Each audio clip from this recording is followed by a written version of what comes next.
Selamat siang Ibu dosen dan teman-teman. Di video kali ini, kelompok kami akan membahas tentang keluhan muskuloskeletal dan postur kerja bagi pegawai di Universitas PGRI. Keluhan pada sistem muskuloskeletal adalah keluhan pada bagian-bagian otot rangka yang dirasakan oleh seseorang mulai dari keluhan yang sangat ringan sampai sangat sakit.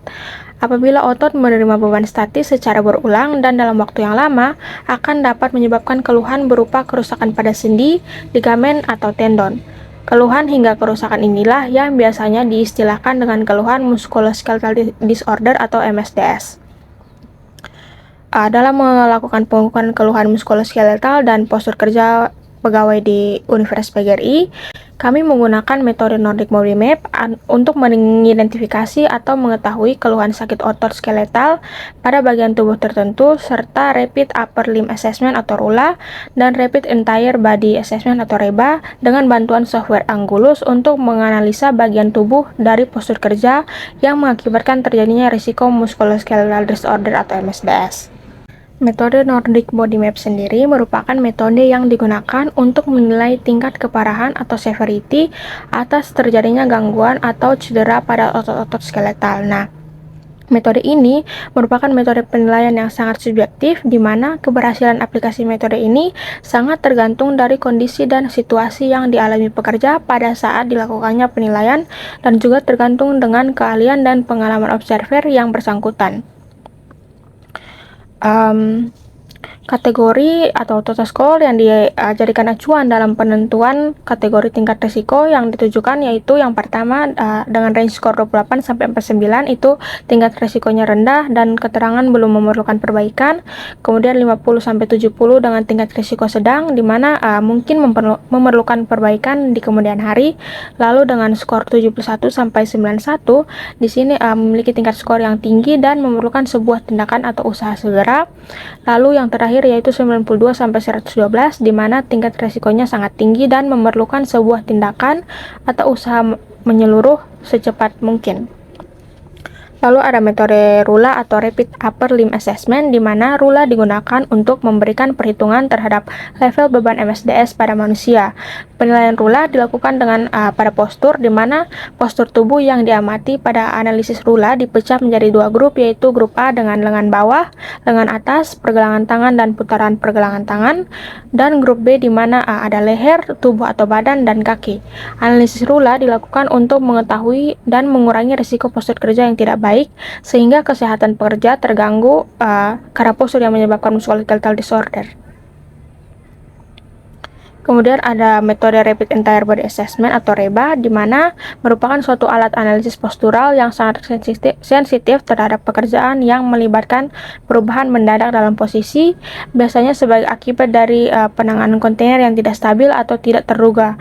Nah, metode ini membagi menjadi segmen-segmen tubuh yang akan diberi kode secara individu dan mengevaluasi baik anggota badan bagian atas maupun badan, leher, kaki, dan lainnya, di mana penerapan metode ini ditujukan untuk mencegah terjadinya risiko cedera yang berkaitan dengan posisi, terutama pada otot-otot skeletal. Oleh karena itu, metode ini dapat berguna untuk melakukan pencegahan risiko dan dapat digunakan sebagai peringatan bahwa terjadi kondisi kerja yang tidak tepat di tempat kerja. Masuk pada identitas responden, di sini yang pertama ada Bapak Albertus Lalo, jenis kelamin laki-laki, jenis pekerjaan staf fakultas dan pengalaman kerja 6 tahun 6 bulan. Lalu yang kedua ada Bapak Nardi M. Leo dengan jenis kelamin laki-laki, status jenis pekerjaan pegawai dan pengalaman bekerja selama 3 tahun 2 bulan. Yang ketiga ada Ibu Agustin, jenis kelamin wanita, jenis pekerjaan pegawai dan telah bekerja selama 20 tahun 8 bulan. Keempat ada Mikael Alalo, jenis kelamin laki-laki, jenis pekerjaan staf fakultas, pengalaman bekerja selama 15 tahun 1 bulan, dan terakhir Ibu Mega Selan dengan jenis kelamin wanita, status jenis pekerjaan staf fakultas dan pengalaman bekerja selama 3 tahun 6 bulan. Dilakukan observasi dan pengisian kuesioner Nordic Body Map, diketahui bahwa postur kerja yang dilakukan atau gunakan sehari-hari yaitu menunduk, di mana keluhan otot yang dirasakan oleh 5 responden berdasarkan kuesioner NBM terdapat 8 bagian tubuh yang mempunyai skor tinggi, yaitu leher atas, pinggang, pantat, tangan kiri, tangan kanan, lutut kanan, betis kiri dan betis kanan, serta diperoleh nilai rata-rata total skor individu sebesar 49,2, maka keluhan otot yang dirasakan masuk ke dalam kategori rendah. Berdasarkan ketentuan, kategori tingkat risiko ini berarti belum memerlukan perbaikan. Kemudian kita akan masuk pada hasil pengukuran RULA atau Rapid Upper Limb Assessment, di mana yang pertama ada analisis postur lengan bagian atas. Pada postur lengan bagian atas terbagi menjadi 5 jenis. Menurut data yang berhasil dikumpulkan, sudut yang dilakukan oleh pekerja adalah sebagai berikut. Yang pertama, untuk pekerja 1 membentuk sudut 30,2 derajat, maka diberikan nilai sebesar +2 dan pengurangan 1 untuk sanggahan. Kemudian ada pekerja kedua, di mana membentuk sudut 27,2 derajat, maka diberikan nilai sebesar +2 dan pengurangan 1 untuk sanggahan. Pekerja ketiga membentuk sudut 34,5 derajat, maka diberikan nilai sebesar +2 dan pengurangan 1 untuk sanggahan. Untuk pekerja keempat sendiri membentuk sudut 11 derajat, maka diberikan nilai sebesar +1. Selanjutnya ditambahkan 1 untuk bahu yang sedikit diangkat dan pengurangan 1 untuk sanggahan. Untuk pekerja kelima sendiri membentuk sudut 33,5 derajat, maka diberikan nilai sebesar +2 dan pengurangan 1 untuk sanggahan. Ada analisis postur lengan bagian bawah, di mana pada penilaian lengan bagian bawah terbagi menjadi 3 jenis, di mana menurut data yang berhasil dikumpulkan, sudut yang dilakukan oleh pekerja adalah sebagai berikut. Yang pertama, pekerja 1 membentuk sudut 95,2 derajat, maka diberikan nilai sebesar +1, dan pekerja 2 membentuk sudut 111,8 derajat, maka diberikan nilai sebesar +1. Kemudian pekerja 3 membentuk sudut 106,4 derajat, maka diberikan nilai sebesar +1. Pekerja 4 membentuk sudut 116,1, maka diberikan nilai sebesar +1, dan pekerja 5 membentuk sudut 100 derajat, maka diberikan nilai sebesar +1. Selanjutnya, analisis postur pergelangan tangan, di mana terbagi menjadi 4 jenis. Menurut data yang berhasil kami kumpulkan, sudut yang dilakukan oleh pekerja adalah yang pertama, pekerja 1 membentuk sudut 23,9 derajat, maka diberikan nilai sebesar +2 dan +2 untuk putaran pada pergelangan tangan, di mana pekerja tidak menempatkan tangan dalam posisi handshake. Kemudian yang kedua adalah pekerja kedua membentuk sudut 38,2 derajat, maka diberikan nilai sebesar +2 dan +2 untuk putaran pada pergelangan tangan. Untuk pekerja ketiga membentuk sudut 27,7 derajat, maka diberikan nilai sebesar +2 dan +2 untuk putaran pada pergelangan tangan. Untuk pekerja keempat membentuk sudut 36,7 derajat, maka diberikan nilai sebesar +2 dan +2 untuk putaran pada pergelangan tangan. Dan pekerja kelima membentuk sudut 26,9 derajat, maka diberikan nilai sebesar +2 dan +2 untuk putaran pada pergelangan tangan. Sehingga didapatkan skor pada tabel A, yaitu dari pekerja 1 sampai pekerja kelima, skor posturnya sama, di mana skor postur A sama dengan 2, dengan +1 untuk postur yang statis dan +0 untuk beban yang diangkat. Dengan demikian, skor untuk lengan dan pergelangan tangan untuk kelima pekerja adalah masing-masing 3. Ada analisis postur leher, di mana terbagi menjadi 4 jenis, dan menurut data yang berhasil dikumpulkan, sudut yang dilakukan oleh pekerja adalah sebagai berikut. Untuk pekerja 1 membentuk sudut 45 derajat, maka diberikan nilai sebesar +3. Kemudian untuk pekerja kedua membentuk sudut 26 derajat, maka diberikan nilai sebesar +3 dan +1 untuk postur leher yang sedikit berpaling atau twisted. Kemudian untuk pekerja ketiga membentuk sudut 62,2 derajat, maka diberikan nilai sebesar +3, dan pekerja keempat membentuk sudut 28,2 derajat, maka diberikan nilai sebesar +3, dan pekerja 5 membentuk sudut 22,5 derajat, maka diberikan nilai sebesar +3. Yang berikut kita masuk pada analisis postur punggung. Jadi pada penilaian postur punggung ini terbagi menjadi 4 jenis. Menurut data yang berhasil dikumpulkan, pada pekerja pertama membentuk sudut 31,7 derajat, maka diberikan nilai sebesar +3. Lalu pada pekerja kedua membentuk sudut 38,3 derajat, maka diberikan nilai sebesar +3. Pada pekerja ketiga membentuk sudut 18,3 derajat, maka diberikan nilai sebesar +3 dengan +1 untuk postur punggung sedikit berpaling atau twisted. Lalu pada pekerja keempat membentuk sudut 35,5 derajat, maka diberikan nilai sebesar +3 dengan +1 untuk postur punggung sedikit berpaling atau bending. Lalu yang terakhir pada pekerja kelima membentuk sudut 21,3 derajat, maka diberikan nilai sebesar plus 3. Baik, selanjutnya kita masuk ke Rapid Entry Body Assessment atau REBA. Yang pertama yaitu analisis postur leher. Jadi pada penilaian postur leher ini terbagi menjadi 3 jenis menurut data yang berhasil dikumpulkan. Pada pekerja pertama, membentuk sudut 45 derajat, maka diberikan nilai sebesar plus 2. Lalu pada pekerja kedua membentuk sudut 26 derajat, maka diberikan nilai sebesar plus 3 dan plus 1 untuk postur leher yang sedikit berpaling atau twisted. Lalu pada pekerja ketiga membentuk sudut 62,2 derajat, maka diberikan nilai sebesar plus 2. Pada pekerja keempat membentuk sudut 28,2 derajat, maka diberikan nilai sebesar plus 2. Dan yang terakhir pada pekerja kelima membentuk sudut 22,5 derajat, maka diberikan nilai sebesar plus 2. Yang berikut adalah analisis postur punggung. Pada penilaian postur punggung terbagi menjadi 5 jenis. Menurut data yang berhasil dikumpulkan, para pekerja pertama membentuk sudut 31,7 derajat, maka diberikan nilai sebesar plus 3. Pada pekerja kedua membentuk sudut 38,3 derajat, maka diberikan nilai sebesar plus 3. Pada pekerja ketiga membentuk sudut 18,3 derajat, maka diberikan nilai sebesar plus 3 dengan plus 1 untuk postur punggung sedikit berpaling atau twisted. Pada pekerja keempat membentuk sudut 35,5 derajat, maka diberikan nilai sebesar plus 3 dengan plus 1 untuk postur punggung sedikit berpaling atau bending. Lalu pada pekerja kelima membentuk sudut 21,3 derajat, maka diberikan nilai sebesar plus 3. Selanjutnya, kaki para pekerja juga mendapat tumpuan sehingga skor untuk kaki adalah plus 1 untuk setiap pekerja. Jadi, pada pekerja 1, 3, dan 5, banding skor postur B sama dengan 4 dengan plus 1 untuk postur statis dan plus 0 untuk beban yang diangkat. Lalu pada pekerja 2, banding skor postur B sama dengan 6 dengan plus 1 untuk postur statis dan plus 0 untuk beban yang diangkat.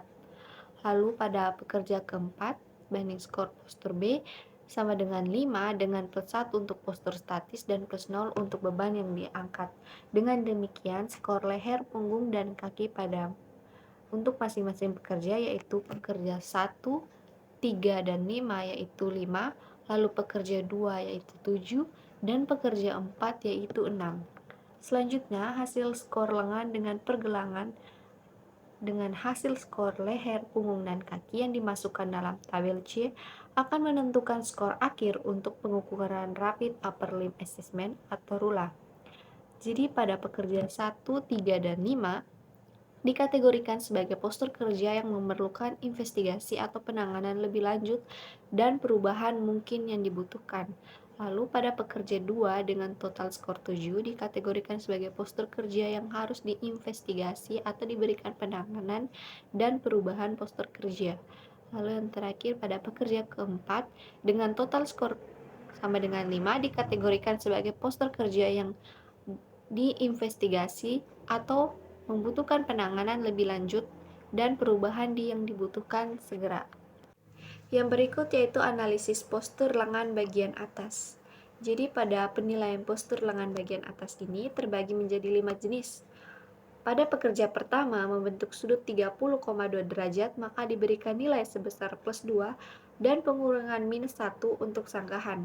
Pada pekerja kedua membentuk sudut 27,2 derajat, maka diberikan nilai sebesar plus 2 dan pengurangan minus 1 untuk sanggahan.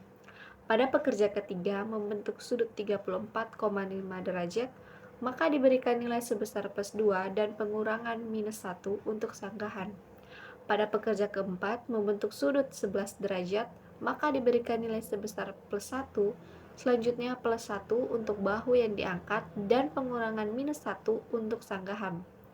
Pada pekerja kelima membentuk sudut 33,5 derajat, maka diberikan nilai sebesar plus 2 dan pengurangan minus 1 untuk sanggahan. Yang berikut yaitu analisis postur lengan bagian bawah. Jadi terbagi menjadi 2 jenis. Pekerja pertama membentuk sudut 95,2 derajat, maka diberikan nilai sebesar +1. Pada pekerja kedua membentuk sudut 111,8, maka diberikan nilai sebesar +1. Pada pekerja ketiga membentuk sudut 106,4, maka diberikan nilai sebesar +1. Pada pekerja keempat membentuk sudut 116,1, maka diberikan nilai sebesar +1. Pada pekerja kelima membentuk sudut 100 derajat, maka diberikan nilai sebesar +1. Yang berikut kita masuk pada analisis pergelangan tangan. Pada pekerja pertama membentuk sudut 23,9 derajat, maka diberikan nilai sebesar +1 dan +2 untuk putaran pada pergelangan tangan atau posisi bukan handshake. Pada pekerja kedua membentuk sudut 38,2 derajat, maka diberikan nilai sebesar +1 dan +2 untuk putaran pada pergelangan tangan atau posisi bukan handshake. Pada pekerja ketiga membentuk sudut 27,7 derajat, maka diberikan nilai sebesar +1 dan +2 untuk putaran pada pergelangan tangan atau posisi bukan handshake. Pada pekerja keempat membentuk sudut 36,7 derajat, maka diberikan nilai sebesar +1 dan +2 untuk putaran pada pergelangan tangan atau posisi bukan handshake. Pada pekerja kelima membentuk sudut 26,9 derajat, maka diberikan nilai sebesar +1 dan +2 untuk putaran pada pergelangan tangan atau posisi bukan handshake. Sehingga didapatkan skor pada tabel B sebagai berikut. Pekerja 1, 2, 3, 4, dan 5 banding skor postur A sama dengan 1 plus 0 untuk tidak adanya pegangan atau kendali. Dengan demikian, skor untuk lengan dan pergelangan tangan untuk kelima pekerja adalah masing-masing 1. Selanjutnya, hasil skor leher, punggung, dan kaki dengan hasil skor lengan dan pergelangan tangan dengan demikian dimasukkan ke dalam tabel C. Lalu ditambahkan dengan skor aktivitas dari setiap pekerja, di mana aktivitas yang dilakukan oleh pegawai di Universitas PGRI merupakan aktivitas statis, sehingga skor aktivitas untuk setiap pekerjaan adalah +1. Pada pekerja 1, 3, dan 5 yaitu 7, dan pekerja 2 dan 4 yaitu 8. Jadi kesimpulan yang dapat diambil adalah pekerja pada pegawai Universitas PGRI Kota Kupang memiliki risiko bahaya muskuloskeletal pada pekerjaan yang mereka lakukan. Pada hasil pengukuran dapat dilihat bahwa nilainya relatif tinggi adalah leher, punggung, lengan, dan kaki. Analisis dengan metode Reba dan Rula pada postur kerja pada pekerja ini yang harus dilakukan adalah investigasi dan perubahan yang harus diimplementasikan. Solusi yang diberikan adalah melakukan peregangan dan istirahat dan perubahan postur kerja dan lingkungan kerja. Skor tersebut akan menentukan skor akhir untuk pengurangan Rapid Entry Body Assessment atau REBA. Pada pekerja 1, pekerja 3, dan pekerja 5 dengan total skor sama dengan 8 dikategorikan sebagai postur kerja yang beresiko tinggi dan harus dilakukan investigasi atau penanganan berupa perubahan postur kerja dan lingkungan kerja. Lalu pada pekerja 2 dan pekerja 4 dengan total skor 9 dikategorikan sebagai postur kerja yang beresiko tinggi dan harus dilakukan investigasi atau penanganan berupa perubahan postur kerja dan lingkungan kerja.